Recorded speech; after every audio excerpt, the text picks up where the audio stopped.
Welcome to the Siege of Alexandria.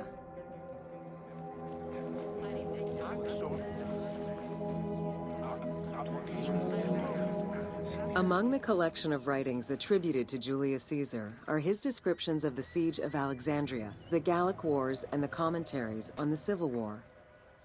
These archives contain information on different campaigns, the wars of Alexandria, Africa, and Spain. Each of them recounts Caesar's military activity from 58 BCE to 45 BCE. Though Caesar's documents remain a main source of information, it's important to note that the perspective is limited. It is necessary for other historical documents to be taken into consideration to provide a better understanding of events.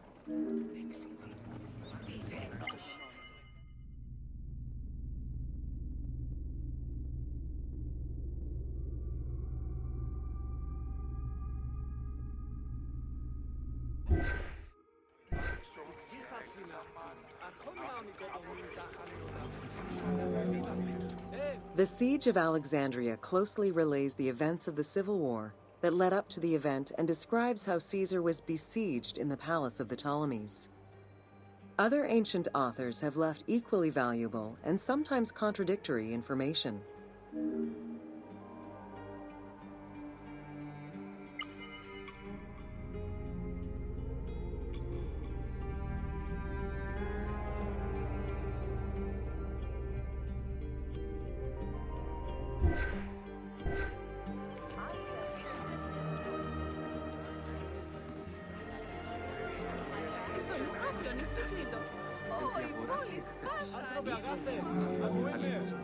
In the events leading up to the Siege of Alexandria, Cleopatra VII and her brother were fighting over control of Egypt.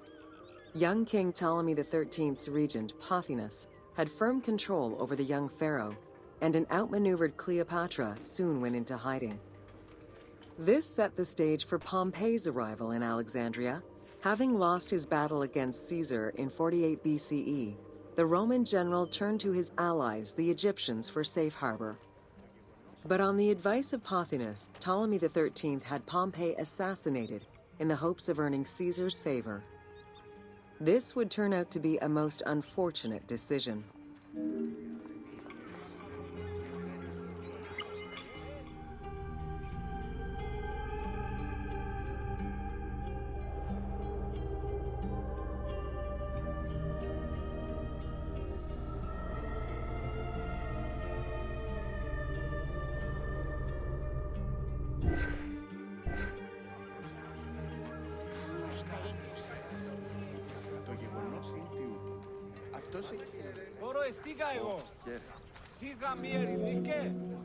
Upon his arrival in Alexandria, Caesar was presented with Pompey's head. The sight of a Roman murdered by Egyptians did not sit well with him. Caesar made his displeasure clear, ordering the return of Cleopatra, and for the siblings to resolve their differences and resume their co-rule of Egypt, as per the will of their father. Neither Pothinus nor Ptolemy XIII wished to accede to this demand. While doing his best to aggravate Caesar, Pothinus secretly plotted against the Roman ruler and sent word for Egyptian general Achilles to bring his 20,000 men to fight on his behalf. While Pothinus plotted against Caesar, Cleopatra made a bold move.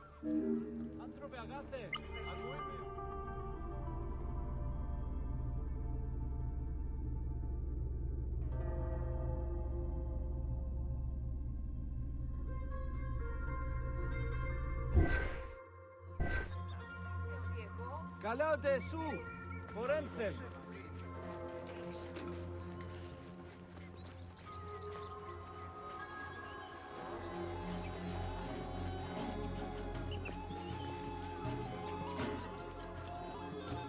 Πού στην υιοθαλμή σου έφτης, ό,τι της αμελίας. Ακούνε καλώς την άστε.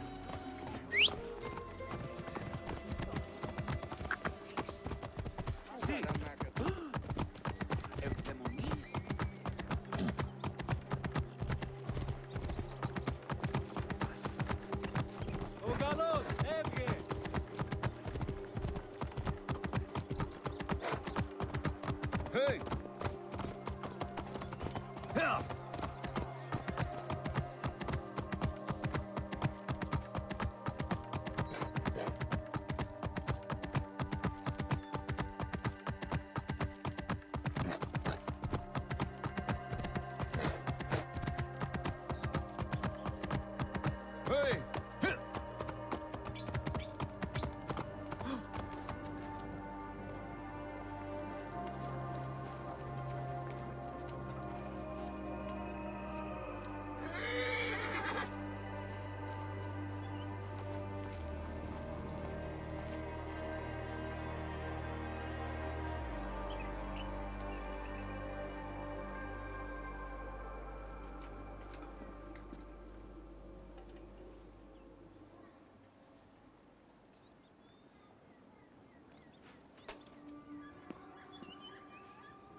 There are various descriptions of the encounter between Caesar and Cleopatra.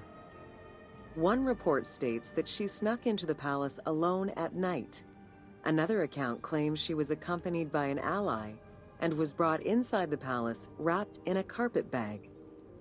Though exactly what happened at this fateful meeting is up for debate, what is known is that Cleopatra met with Caesar and earned his approval.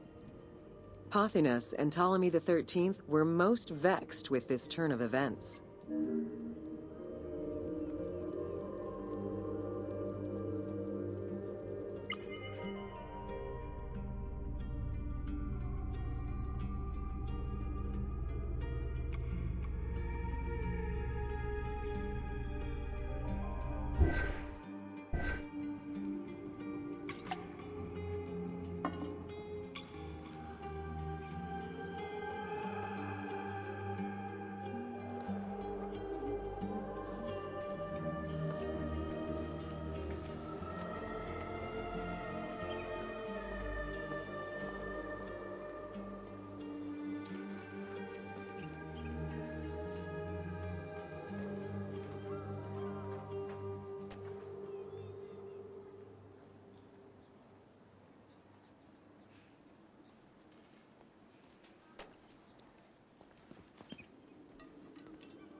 Θεοί μαγαρίζουσι.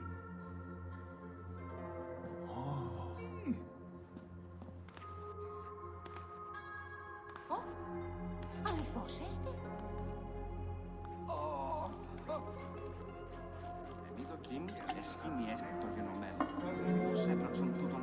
With Cleopatra finally present, Caesar chose to act as mediator between the siblings in the hopes of a peaceful resolution. It did not take long for things to sour. During a banquet given to celebrate the reconciliation, there was an assassination attempt on Caesar. It was the Roman leader's own barber who thwarted the attack. Once it was revealed that the king's regent, Pothinus, had ordered the attack, Caesar had him executed. He then placed the young king under guard.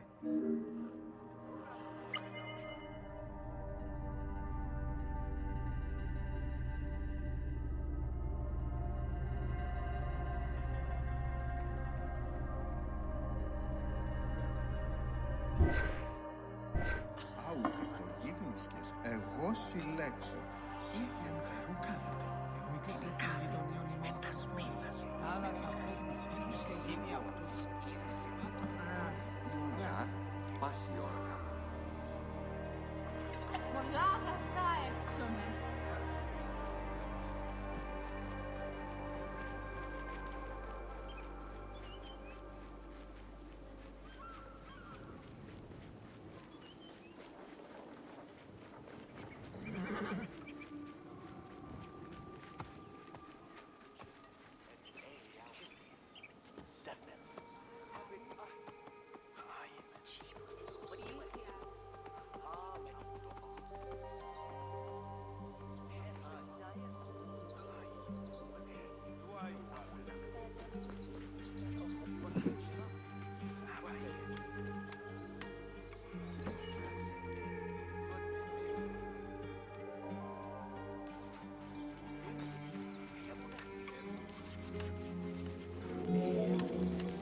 Caught within the palace with roughly 4,000 troops, and with the knowledge that the arrival of enemy forces was imminent, Caesar sent for help from Syria, Rhodes, and Cilicia. He ordered his men to dig a ditch around the palace and build a wall leading to the harbor. This would ensure Caesar's access to the sea. When Egyptian General Achilles arrived in the city with 20,000 men, the battle for Alexandria began.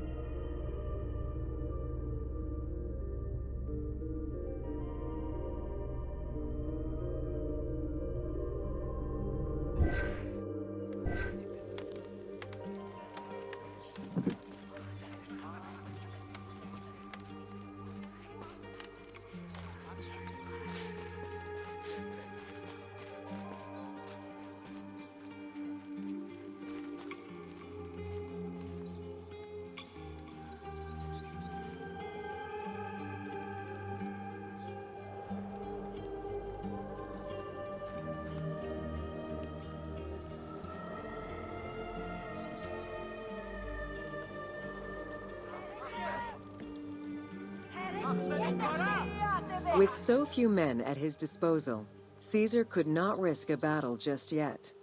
He sent ambassadors to Achilles in the name of Ptolemy to propose a truce. Knowing that the orders did not come from the young king, and angered by the pharaoh's imprisonment, Achilles had the messengers assassinated. With Caesar confined within the palace, Achilles positioned his troops around the city. Skirmishes broke out throughout the streets of Alexandria and went on for several days and nights. Though they were outnumbered, Caesar's men were able to hold the enemy back. This prompted Achilles' next move: capture the Roman fleet stationed in the harbor.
Although the palace offered protection, losing the port meant the end of help and supplies.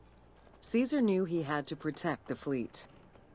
While he and his troops succeeded in regaining control of the port, he knew it would be impossible to sustain. Caesar ordered the burning of the ships. With passage back to the palace closed off, he headed for the lighthouse of Alexandria.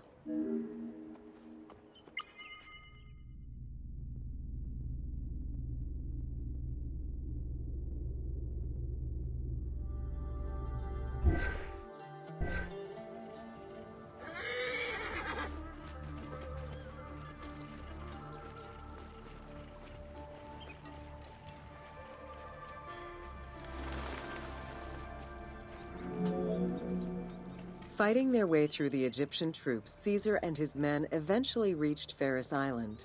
There, they took refuge within the lighthouse. With easy access to the open sea, Caesar was able to send messages to his allies requesting reinforcements and more supplies. The island fort also allowed him to control access to the harbor by relying on the chains used by the Egyptians to control ship traffic to and from Alexandria's docks.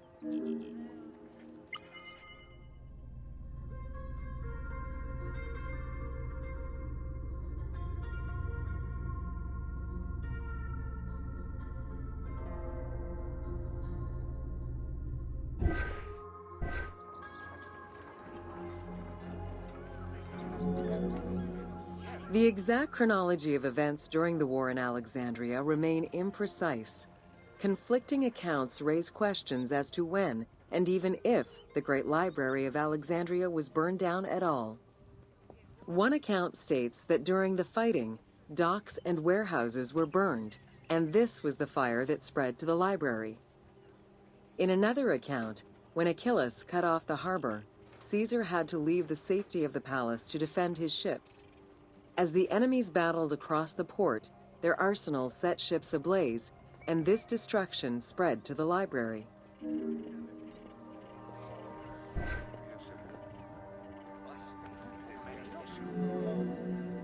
In either case, the Great Library was not completely destroyed.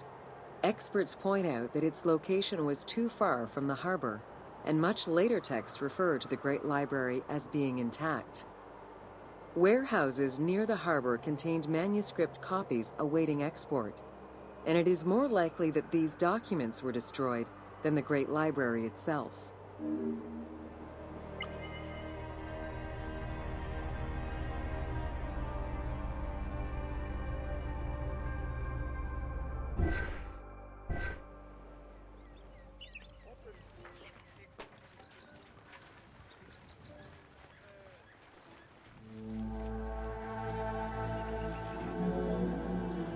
The destruction of the Great Library may have been due to a number of fires over the ages. Its end was probably closer to the 4th century CE, when the Christian Emperor Theodosius I ordered the closure of all pagan temples. While some documents survived after being moved away, it remains unclear just what knowledge may have been lost.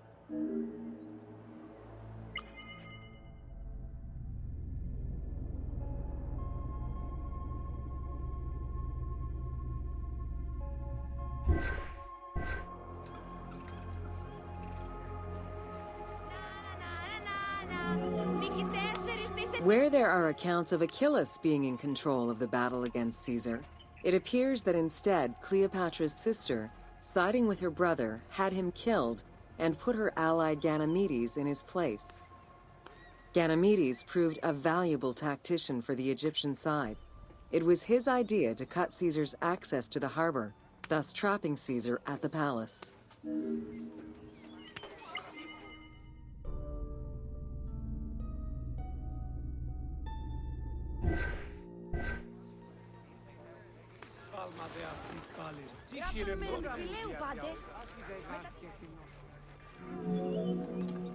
During the time of Ptolemy I, canals had been dug throughout Alexandria to provide fresh water.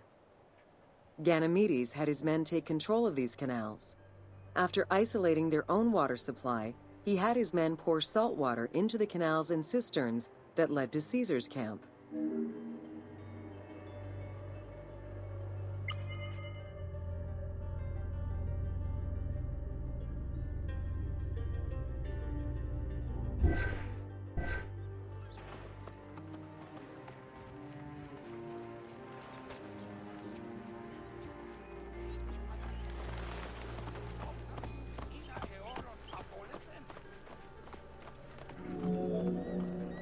Panic erupted in Caesar's men. They wouldn't last long without fresh water. Recognizing that the porous limestone could help them, Caesar and his men dug wells to restore their water supply. Days later, the 37th Legion, comprised of Pompey's soldiers, arrived by ship. Unable to come ashore due to the winds, Caesar risked going out to meet them on the peninsula, Cape Chersonese. When the enemy learned Caesar's location, they rushed to intercept. Despite an obvious advantage for the Alexandrians, Caesar, with a Rhodian ship full of skillful sailors, emerged victorious.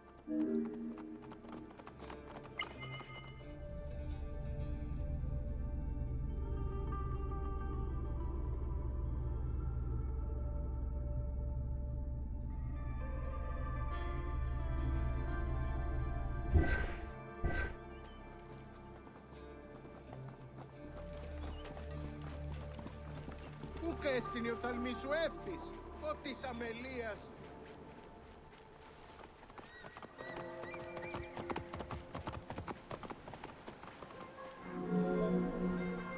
With help from the Allied ships, Caesar's victory enabled him to push the Egyptians back and secure the lighthouse. Gaining control of Pharos Island sent the Alexandrians into the sea and swimming back to the city. However, Caesar's fortification of the island didn't last long. The enemy regrouped and were set to storm the island. Panic-stricken, in spite of Caesar's encouragement, many of his men then fled their posts, either by ship or jumping into the sea.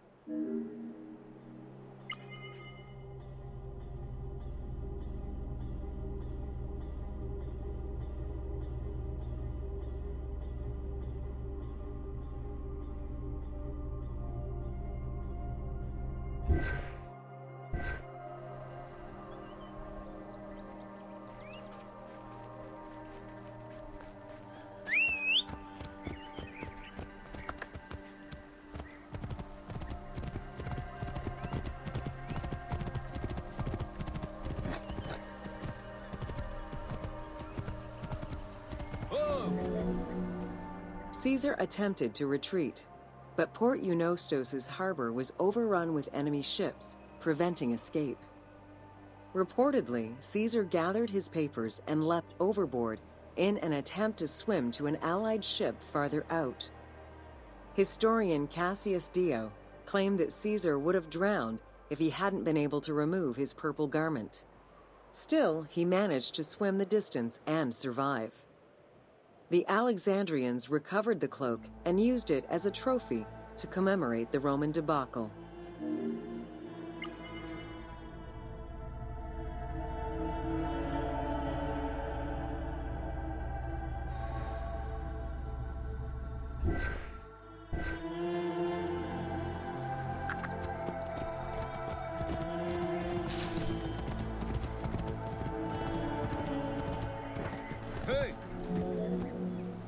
Unhappy with Ganymedes and wanting their king restored, the Alexandrians approached Caesar with a compromise. Caesar agreed to release Ptolemy XIII after entreating him to spare the kingdom and remain loyal to Rome. Once freed, however, the king defied the agreement and continued the war.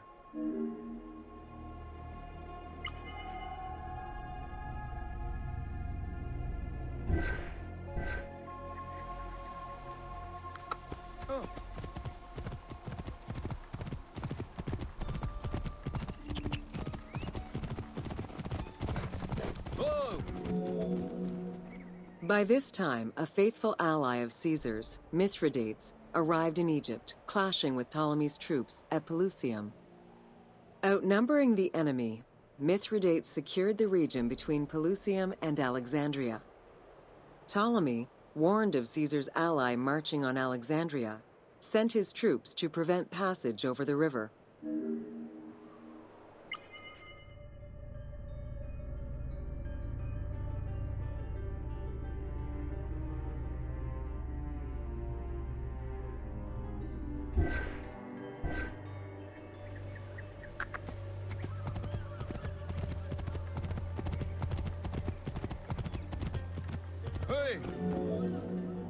Mithridates warned Caesar in time, and the two groups confronted the armies of Ptolemy in the Delta.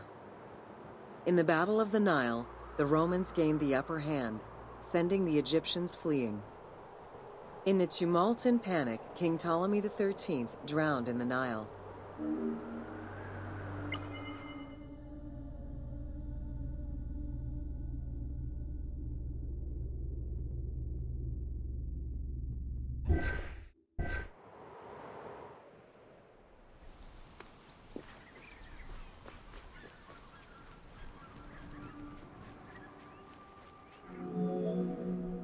After the siege ended, Cleopatra VII married her younger brother, Ptolemy XIV, enabling her to reign over Egypt until 30 BCE. Under her rule, Alexandria settled into its position within the Roman Empire and eventually surpassed Athens as one of the most important cities in the Roman Empire. Julius Caesar remained in Egypt for a short time. He and Cleopatra would later have a son named Caesarion.